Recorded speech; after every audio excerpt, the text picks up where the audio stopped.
Hey guys, welcome to Tyson's Fitness Tips Podcast. If you want to lose weight, increase your energy, improve your health and fitness, and look your best, then you have come to the right place. My name is Tyson Brown.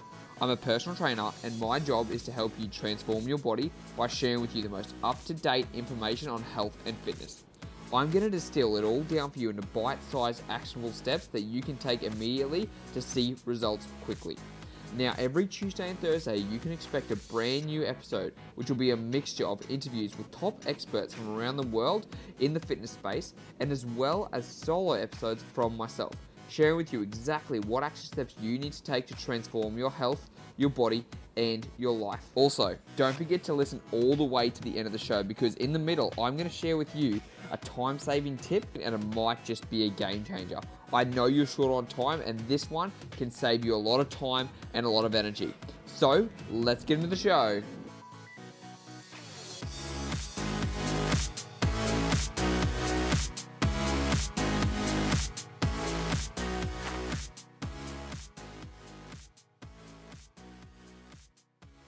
Yep, let's do it. Sweet, man.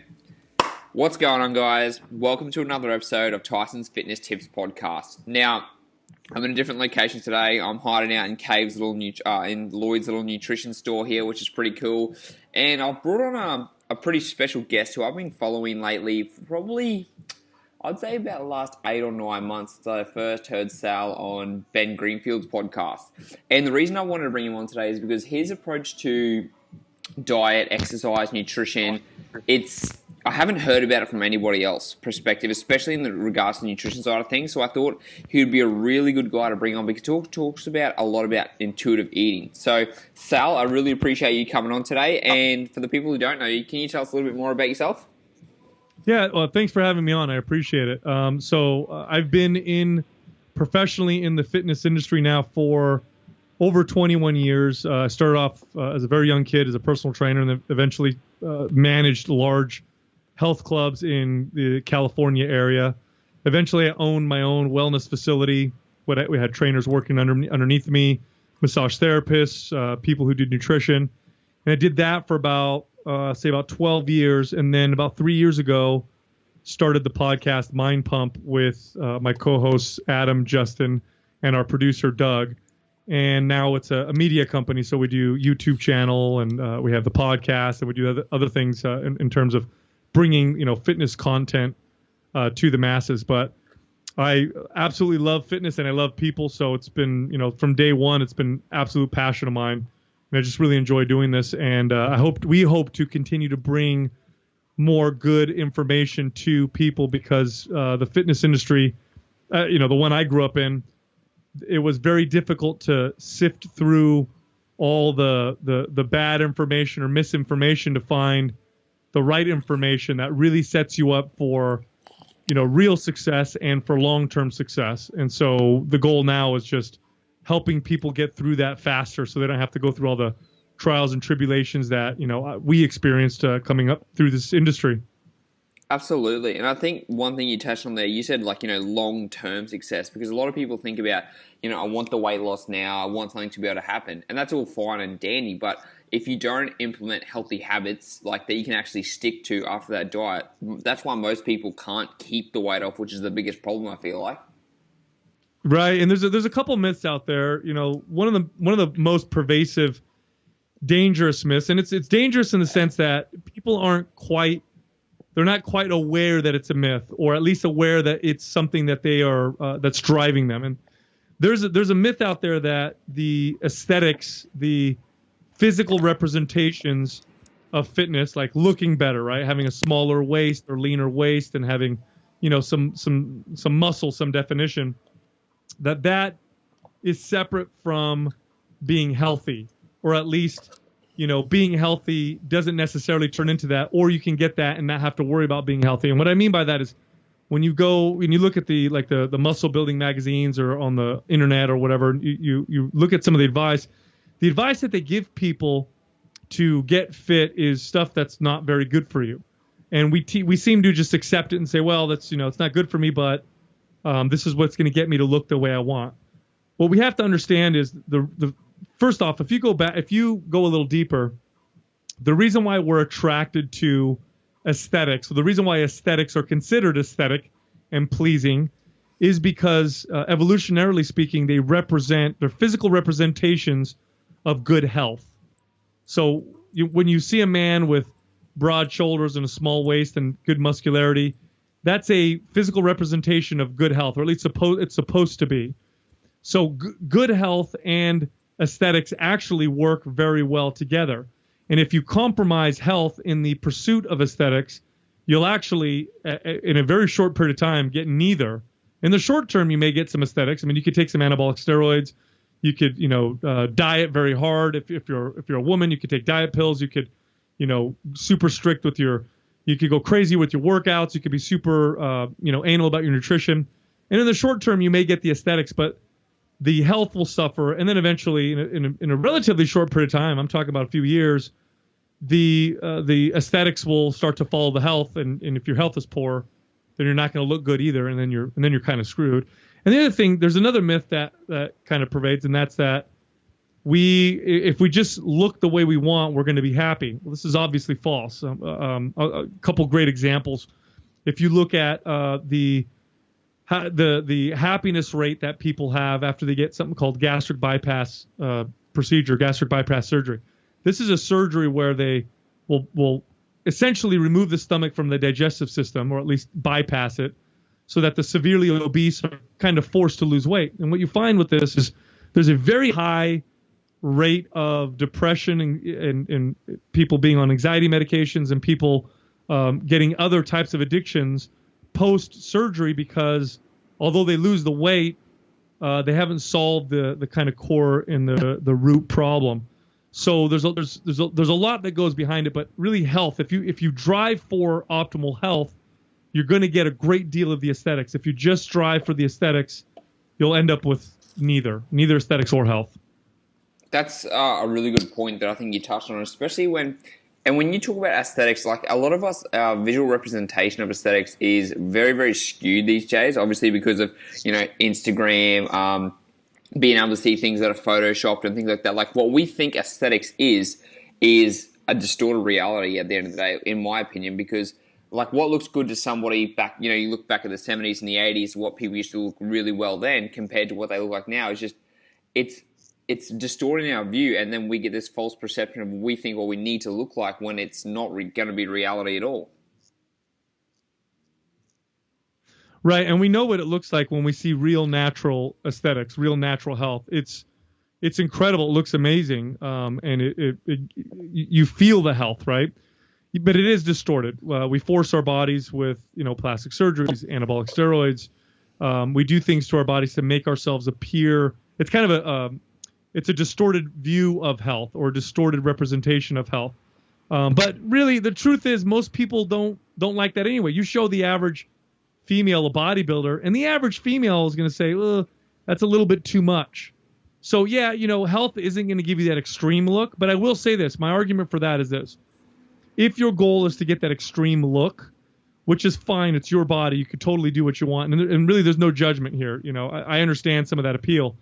If your goal is that extreme look, a good place to start from, or at least a good home base, is optimal health. And what I mean by that is, if you see all these bikini competitors or these physique competitors, or people have these extreme representations of fitness where they're super shredded or whatever, whenever they're off season, they don't know where to go from there. Off season, it becomes, they eat whatever they want. It becomes extremely unhealthy, and they don't have that natural home base of health.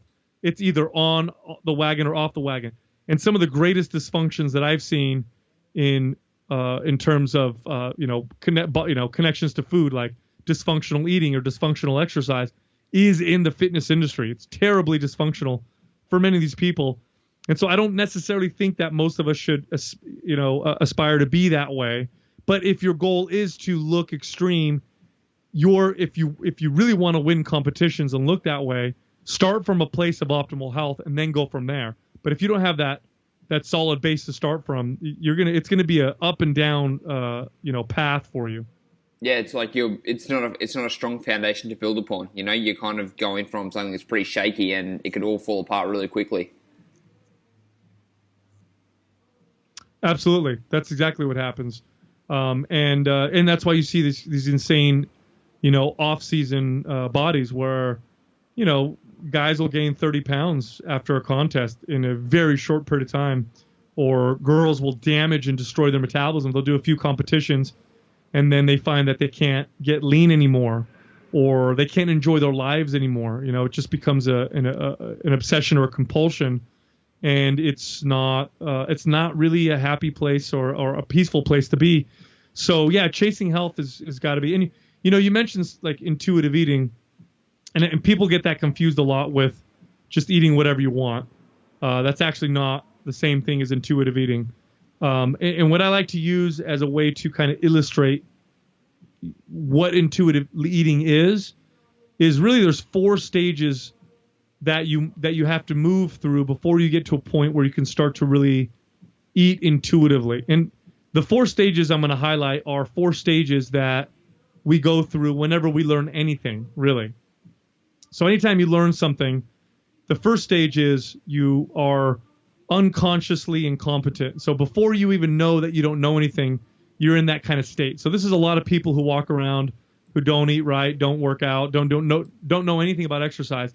They're literally ignorant to the fact that they're ignorant about nutrition. So they don't know that they don't know. So the next stage is conscious incompetence. That's when all of a sudden you start to learn a little bit, and then you go, oh, wow, I don't know anything about this kind of stuff. I need to learn more. And that's the second stage. That's that unconscious competence. The third stage is where I think a lot of people get stuck. And this is the conscious competence stage. So conscious competence is when you need to consciously do the right things. You need to remind yourself to do the right things. You need to track your food, count your macronutrients. You need to pay attention to what you're eating. You need to plan out your meals. You need to figure these things out. This is what a lot of bodybuilders do, or physique competitors, or bikini competitors, or a lot of people in the fitness industry do, where they have their little macro counter and they say, okay, today I'm supposed to eat 2,500 calories, 170 grams of protein, 150 grams of carbs, whatever, and they go to eat those types of things. But a lot of people get stuck there. They get stuck in that conscious competence. What the goal really is to get to the 4th and final stage, which is unconscious competence. This is where, here's an example. When you're up and walking around, walking is you're in the 4th stage of learning with walking. You don't think about walking. You're not thinking about putting one foot forward or in front of the other. You're not thinking of balancing yourself. You're not thinking of your posture as you walk. You just do it. And that's because you've been doing it for so long that you're now in that 4th stage of just unconscious competence. It's very natural for you to move and walk. Well, that stage exists with nutrition as well, and that's called intuitive eating. And it's not necessarily a destination. Like, you don't just get there and you're like, wow, I'm here, now I can. It's just it's a destination that you aim towards. But what you'll find over the years through practice is you will get to a point where you know how to feed your body what it needs, when it needs it. And that's a great place to be, because food is no longer a stress. If you feel a particular way, you know why you feel a particular way. You know when it's a good time to eat more proteins or fats or carbohydrates. You know when you're making a justifiable trade where, okay, I'm out with my friends, I'm going to have a pint, I'm going to have some pizza, but the trade is worth it because I understand how it affects my body. But at the moment, what's more important to me is connecting with my friends. You're not eating because you're anxious or stressed. You're not eating because there's this, this artificial connection to food that was created for you by food manufacturers, where, you think of breakfast and you think of breakfast foods, or you go to the movies and you think of popcorn. Like, these are all things that we've been brainwashed to create connections to. And so really, to become an intuitive eater, you got to move through those 4 stages. And really it's about, you got to start from the beginning, and you can't listen to your body if you don't know how to listen to your body, if you don't know what the signals are to your body. And we've just been taught to ignore the signals of our body since we were children. So it's a longer process, but it's definitely not this just eat whatever I want type of thing, because that's the opposite of intuitive eating. That's almost like numbing yourself or just being unaware, if anything. I really like how you went over the approach of the 4 steps and how you explain it where, when you finally get to that 4th step, it's like walking, but it's not gonna all of a sudden you're gonna be there and you're like, oh my God, I can now intuitive eat, because I feel like a lot of people and it still can get distorted, like you said, when we go out and with our friends and we have pizza and things like that. Yes, we know it makes us feel not the best after times, but it also does affect our perception of food and when it comes to that intuitive eating, because a lot of people, when they're eating processed foods all the time, or it's a majority, and the food manufacturers have made the food to taste that way. When we think about intuitive, most people are going to be like, well, I want to eat cookies and I want to eat, but that's not actually intuitive. That's just what we've just been driven to do. Well, it's so let's back up for a second, okay? I'm going to make a statement. Some people might think it's controversial, but it's quite true. The best coach you'll ever find in the world to get you to a fit, lean, strong, and healthy body and mind, or all that, is yourself. You are the best coach, because nobody has nearly about enough information on you as you do. Nobody knows as much about you or what you feel as you do. So you've got just this incredible amount of it. You are inside your body, right? So if I'm coaching a client, I'm not inside their body, they are. Now, if I could go inside their body, of course, I'd be able to coach them excellent. But why can't they do them themselves? Well, they don't know how. And it starts with learning how to read the signals of your body. So I'll give you an example. Most people have never gone longer than, say, 12 hours without food, right? Most people have never done that. Most people have never fasted for 3 or 4 days. So most people have never felt true hunger. Now, that sounds controversial, but it's quite true. If you've grown up in a developed Western society, you've never felt hunger. You've felt cravings. You definitely understand what cravings are, but you've never really truly felt hunger unless you've gone 3, 4, 5 days without food. And I'm not talking about starving yourself.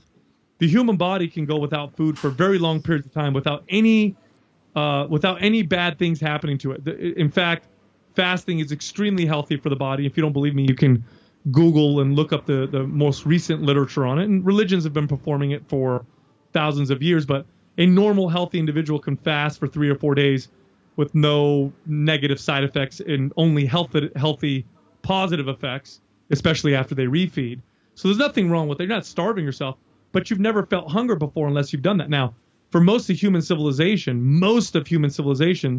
people went without food for long periods of time. We just did. We didn't have food given to us all the time. So, number one, you don't know what hunger truly is. What you do understand is cravings. And cravings don't come from being hungry. Cravings come from emotion and feelings. Okay, so if you go to the movies, what do you tend to crave? Well, you crave popcorn. If you're, sitting at a Mexican restaurant, what do you crave? Well, you tend to crave, chips and guacamole or something like that, right? If you're at a birthday party, you tend to crave certain foods. If you're depressed, you tend to crave certain foods. If you see your mom and you haven't seen your mom in a long time, you may crave something that she, used to make for you when you were a child. So what we typically think or, misconstrue as hunger is really cravings.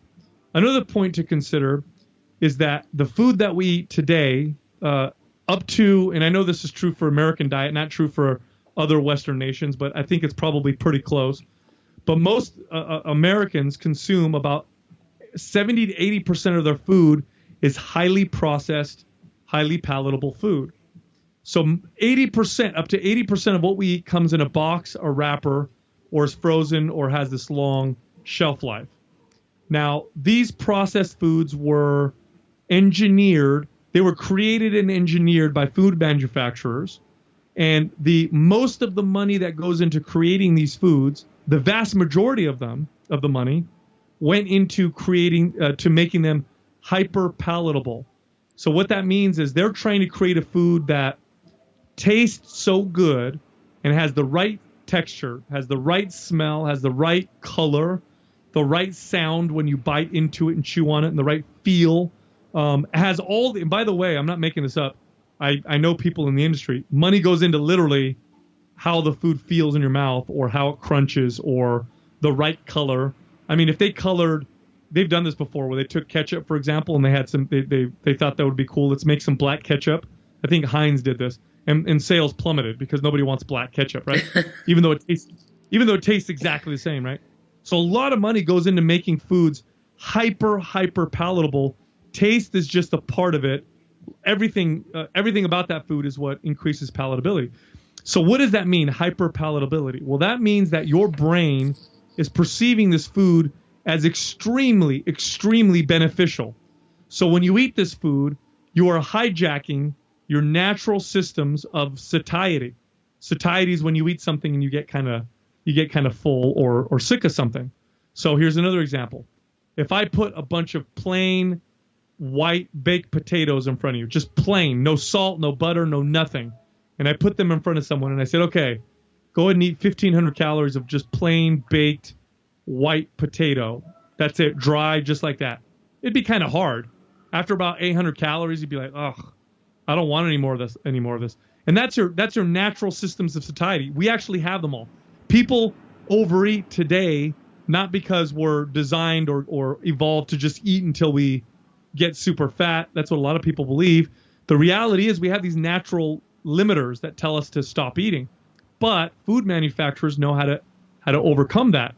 And so if I tell that same person, eat 1,500 calories of potato chips, oh man, that'll be no problem at all. In fact, I bet you that person could eat 1,500 calories of potato chips after they finished eating as much as they could of the baked potatoes, after they were already full.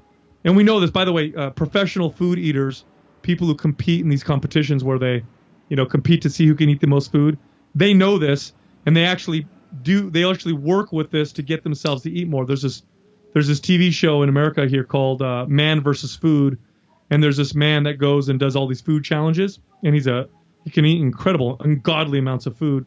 Anyway, he went to this one ice cream parlor, and the contest was, or the test was, to eat a kitchen sink full of ice cream. And if you did that, then you win a T-shirt and whatever. And so he travels around the country trying to do this kind of stuff. So they give him this kitchen sink full of ice cream, and it's a tremendous amount of ice cream. So he starts eating it and eating, and then he starts to gag, and he starts to not be able to eat more. So he orders a huge plate of extra salty, extra crispy French fries. So they bring him these French fries. He eats all these French fries, an entire plate of these, and then goes back to eating the ice cream, and he's able to finish it. And this is because he's hijacked his brain's natural systems of satiety. We've all experienced this, right? I'm sure you've been at a dinner before, and you're eating a meal, and you're kind of stuffed, and you're like, oh, I can't eat anymore. And they're like, what about dessert? And you're like, oh, I think I can eat more. So all of this is happening to us. So we're eating all these super highly palatable processed foods.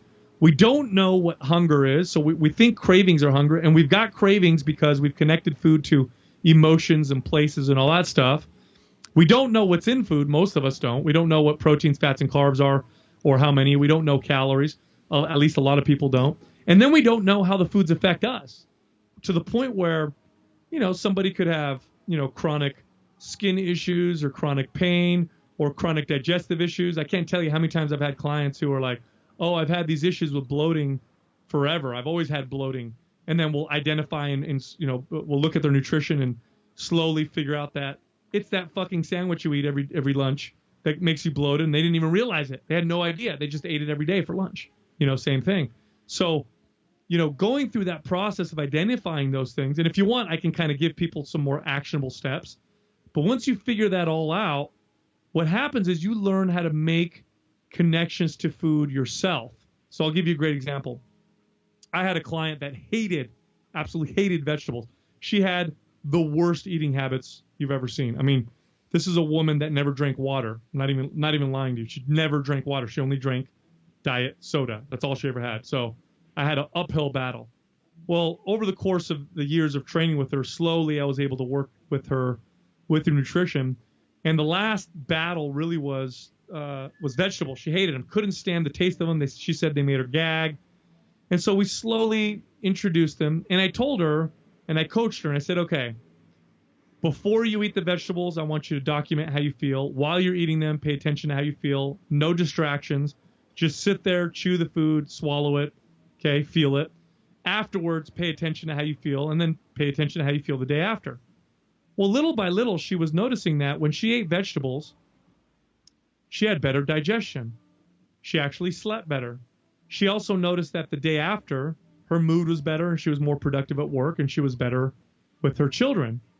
Now, slowly, throughout the months of doing this, she started to find that she started to crave vegetables. Now, why did she crave vegetables? Why all of a sudden did she start to want to eat those vegetables? Is it because her taste buds changed fundamentally? No, probably not. Maybe a little bit, but probably it's not probably the biggest reason. What happened was she started to connect and associate eating vegetables with feeling better. And so she started to perceive vegetables as being better, and she started to want to eat them. And little by little, she enjoyed eating the vegetables. Now, you can do this with foods that aren't necessarily good for you as well. Like, you may start to identify that eating a bagel every morning makes your energy crash. At first, you have to identify that first. But once you identify it, really connect it. Like, oh man, every time I eat that bagel, I just feel, I don't feel that good of energy. And little by little, even though you may super enjoy the taste of a food, you may find that you just don't want to eat that bagel because every time you eat that bagel, you've really connected it to the fact that you don't feel good. And what we have to understand is that food, we think that the only thing that we attribute to food or our desire for food is the taste is completely false. We attach many, many, many things to food, and taste is just one of them. Memories, emotions, feelings, all these things are what we attach to food, and all these things influence the things that we desire to eat. And so intuitive eating is really learning how to connect those things so that you eat healthy most of the time because you want to. And how easy is that? Like, you know why people hate diets or hate trying to eat healthy? Because it's hard. It's work. You're like, it's like you're forcing yourself. Well, imagine if you didn't have to force yourself. Imagine if you wanted to eat certain things because you've connected them to making you feel good, and you didn't want to eat other things because you realize that they make you feel terrible or they make your moods different or whatever. But in order to do that, there's a certain protocol that I typically recommend people do in order to kind of help them get to that point. If you don't mind, I can kind of go over that. Yeah, I'd love for you to share it, actually. But I think it'd be, I'm always looking for practical tips we can share with our listeners. So I think this is going to be really, really valuable for them. Okay. So step one is this is the hardest part is step one.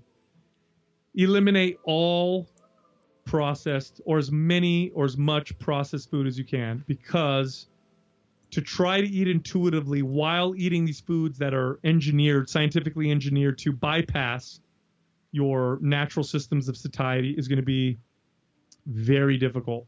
It'll be very, very, very difficult.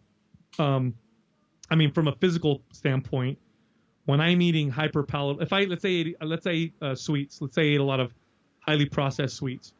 When I'm eating those sweets, I'm actually down-regulating receptors that perceive the sweetness of that taste.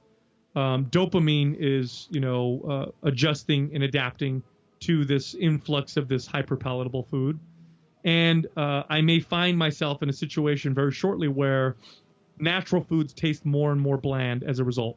This is actually true if anybody's ever gone on a long diet, like you talk to a bodybuilder who's on a hardcore diet and then you tell them, how does fruit taste when you're dieting? They'll tell you it tastes like candy, because your brain will actually perceive it as more flavorful because it's not hammered with all these other hyper palatable food. So that's on a physical level.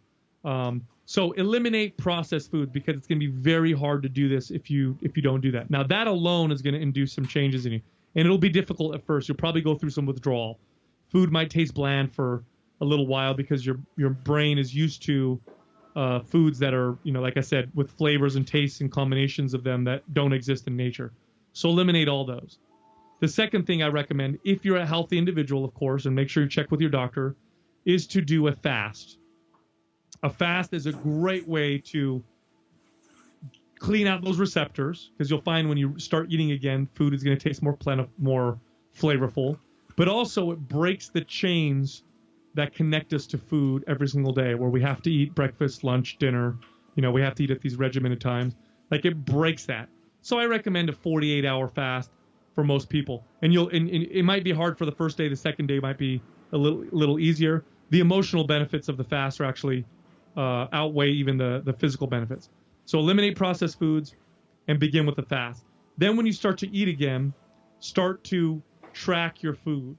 So they sell they give apps for free. Actually, you can get like MyFitnessPal or Fat Secret for free.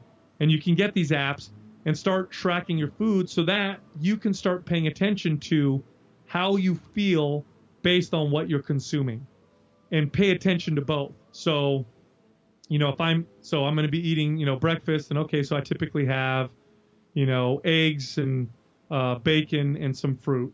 And then let's say lunch, I have, a sandwich, and then dinner, I have whatever. Track all of it, enter it in, and then take notes on how you feel.